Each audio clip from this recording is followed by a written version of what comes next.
Declare the meeting back open. And we are on the Housing Committee report, and I'm assuming that Councillor Glenn Livingston would like to move. Oh, we've done that.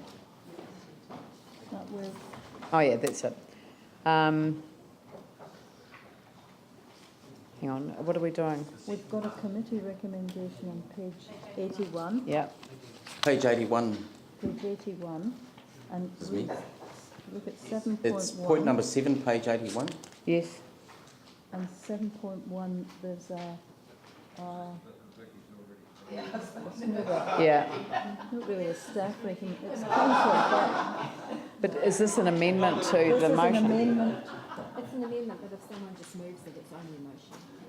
Because no one's moved. Okay, so Vicky's going to move this motion. Yes. And Councillor Glenn Livingston will second it. And Councillor Buck has already spoken to this motion. And so I would invite Glenn Livingston if you'd like to add a few words. Thank you. Thank you. I ducked out of the room at the wrong time. We had this all planned and it threw things out of sync, so my apologies for that. No, it's all right. I already had thrown things out of sync. Yeah. Okay.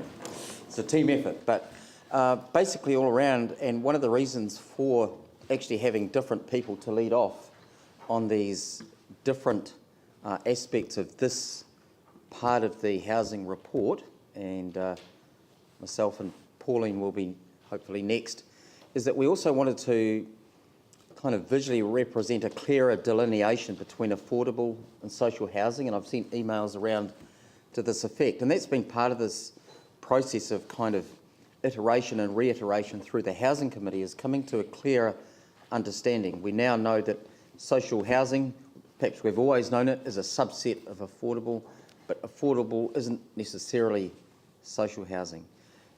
Vicky has already spoken to this, talking about the accord and the proposed entity.